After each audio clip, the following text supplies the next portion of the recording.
year has been trying.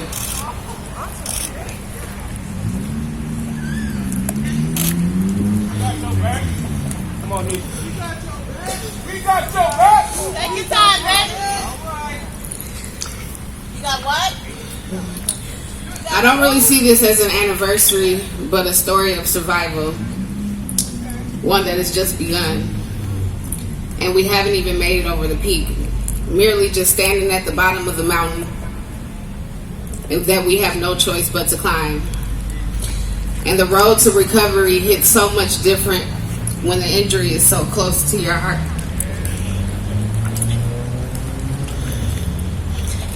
Yet we still move forward with heavy hearts and a dwindling fame. With that being said, we aren't giving up. But can we please pass the baton? Because our legs are heavy. And we can't do it by ourselves. I heard somebody earlier at the beginning of the press conference ask, what do we do? And that answer is so broad and wide, it's hard to really answer. But the best things that we can do is educate each other, show love to each other, and help African Americans in this country build their own economy. Yes, yes. Because an economy equates protection. And without an economy, we don't have real protection. Every other people group in America has their own economy. From Asians to Europeans, European Americans, Hispanic Americans. African Americans don't have the stability to stand up and do this on our own. So I ask again, can we please pass the baton? Not giving up. But I can't run on fumes. Thank you again. That's a family of Jacob Blake. Sister. It's like we gotta pass the baton, but let's pass the baton to people that really want to take that baton and run with it. Here's the thing, I shouldn't have to ask you, I shouldn't have to plead, come on now. I shouldn't have to plead, I shouldn't have to come out here with picket signs with words written on them asking you to please spare my life. Looking at me enough should be worthy of saying I'm not going to do anything to her. I'm going to sleep because I wouldn't want her to do that to me. Yes. But it just seems like that's not going to happen right about now. We need to pass the baton. So I'm going to pass the baton to Mr. Justin Blake. Paulie, I'm sorry. We're going to pass the baton to Paulie. Paulie is the nephew of the father of Justin Blake. Mr. Paulie, please come up.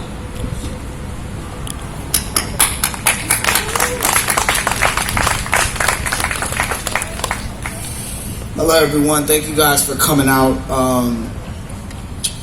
I didn't plan on speaking today, so I put something together pretty quickly. So thank you for coming out on behalf of my brother Jacob Blake. My name is Paulie Jackson. It's full of warm love that your presence is here when the numbers were much bigger, when the wounds were fresh. The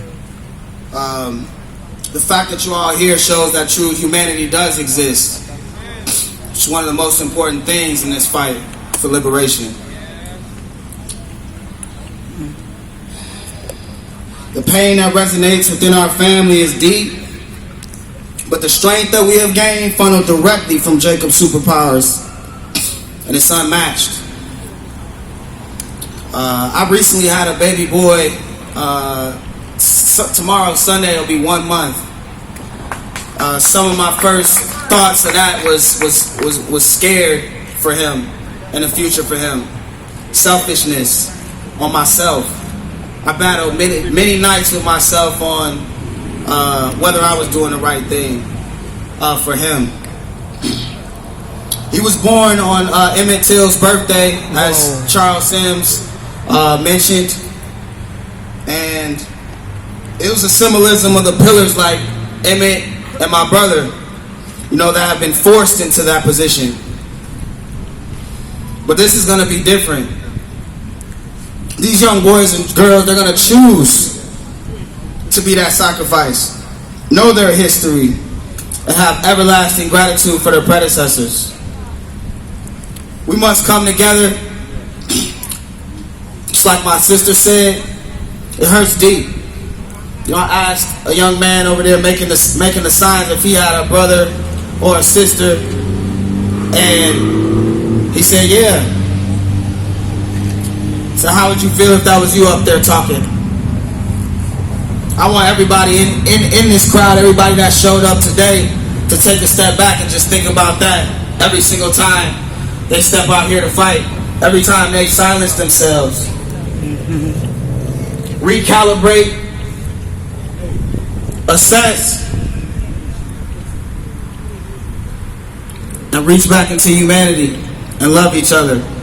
Let's keep fighting every single day for each other, not just for Jacob, for your brother, for your sister, because any day, anytime, it could be you or your family. Yes. We love y'all, appreciate y'all for coming out, and I want to give a major shout out to my sister, who is one of the strongest women that I know standing up here. I mean, we could be rushing her to the hospital right now. Well, actually, she's having a baby at home with a doula, but I'm so proud of you. I love you, and man, I thank y'all. Thank you all. Appreciate it. That was the brother of Jacob Blake and the sister of Jacob Blake. Again, I want to appreciate everyone coming on here. Pass the baton. You know, everyone taking their time. But we shouldn't even have to ask share their stories. pass the time. We can go on and Our on about lives should be stories. treated with And fairness it's kind of sad that as we have well. to stand here again, and I'll reiterate, have to beg and plead for someone to say, please don't shoot my child, you know, based on the color of their skin. Please don't kill my child based on the color of their skin. My skin color should not be a danger. That's right. We shouldn't be sitting around being hunted like animals. Animals don't even hunt animals like that. But yet we seem to be hunting people of black and brown complexion because of their complexion. I mean, if you close your eyes, let's be real, you couldn't tell what color I was unless you opened up your eyes.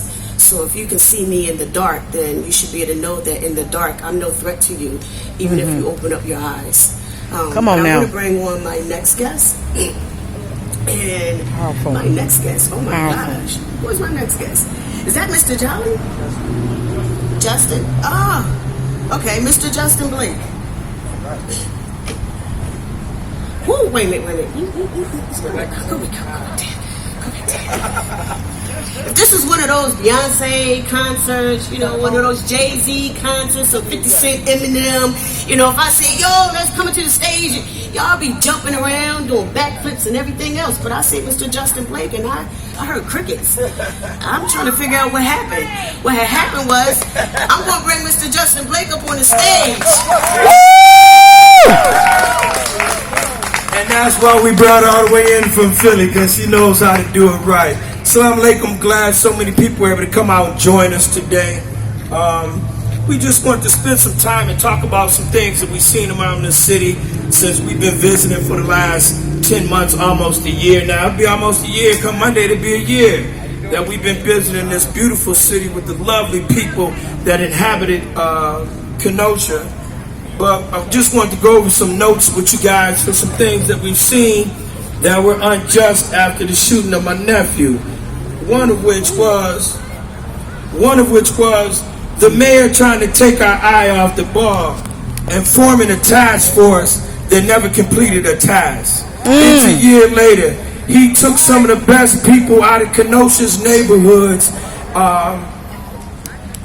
and tried to placate to the citizens that something was on the horizon that was going to change. But I'm here to tell you there was no change. It was very perverted the way this whole process went, and I'm here to give you the report card. They Come on now. got a double D and an F. That means it's not passing. No shoes. Sleeping right here. Why would the mayor select the different people that he did out of the community? Because he tried to suck the air out of their boots on the ground. So if he could put them on the task force, he could take their eye off the ball. But as a member of the Blake family and Jacob's uncle, I'm here to tell you, a year later, we are still highly focused on the ball. Come on now. And that the goal is getting justice for Jacob Blake and the man who shot my nephew 7 times in the back.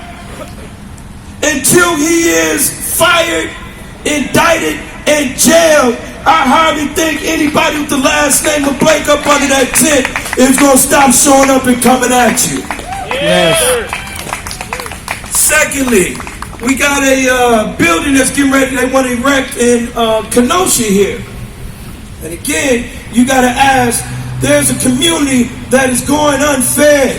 There's a community, a large segment of the community that has no home. There's a community, a large segment of the community that has lesser than the education that they deserve today in 2020. But they're talking about erecting a building, spending some odd $6 million in the heart, the middle of the community where African Americans live, where they'll still be unfed, where they'll still be looking for housing, where they'll still be searching for a better education.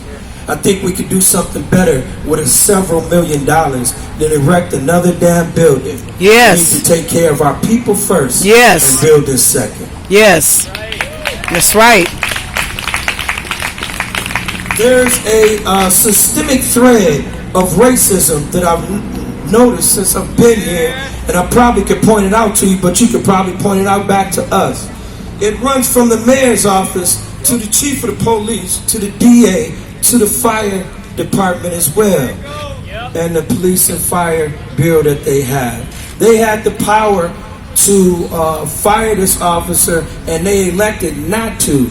Instead of ostracizing him, they pulled him in even tighter and gave him support and harbored a basic fugitive that broke civil rights of my nephew.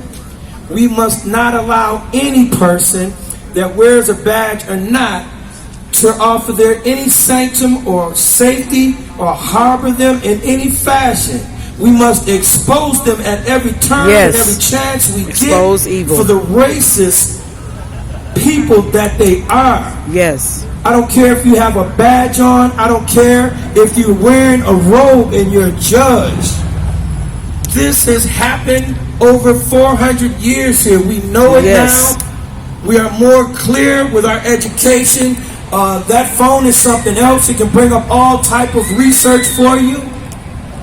The gig is up. We've pulled the curtain back on the Wizard of Oz here in Kenosha, and it's over. You can never pull the curtain back because now we know who's pulling the switches up in here. Now. Yes.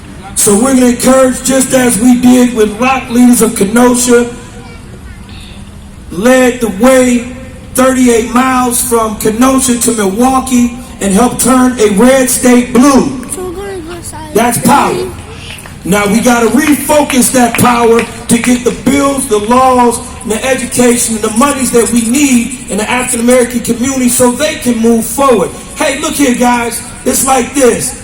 If we're doing better in the African American community, then y'all got to be doing great on the other side of it. Yes, come on now. It's a win-win. Yes. We got to stop thinking of a win-loss, that if we can keep these people down, then we can continue to rise. Those days are behind us. Yes. We have to think more out of collectively. the box. Let's think more radical. Let's think about a win-win scenario. Yes. Where the African American community is able to thrive and flourish and be safe. Yes. And not have to worry about a police officer riding down and cutting loose 7 shots into a back of a young man who was 29 years old. Excuse us, that had 3 children sitting behind him. 3 children sitting behind him.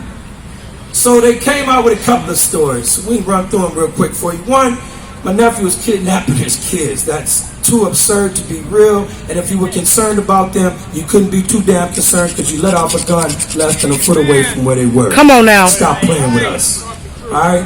We have to stop allowing our young African American men to be demonized. Yes. To such a low rate that you can take anything that somebody says and it'll be true. Barr came in here and said my nephew was committing a felony. We had to go right back You on hear TV, the CNN, and even let that's them know that going was on. false. Look at this. We're not going to allow gaslighting, outright As far as lies to dictate the facts of the Jacob Blake case. As you see, We're going to control that. His I just family want to has see your controlled sign. that. And we won't Stop the allow violence. anybody to take Justice their for Jacob eyes Blake, off the Wisconsin ball. The facts are my nephew didn't have a weapon, BellOutPeople.org. and he was shot And 7 this times in organization, his back. Those still it's a remain Wisconsin the facts. organization It I still see remains he was to not help, charged with a you crime. know, basically protect the So what does lives that of mean? African American That citizens. means it's almost Okay, thank you guys like so a much. And you free-for-all made this sign? on African American civil rights and shooting. All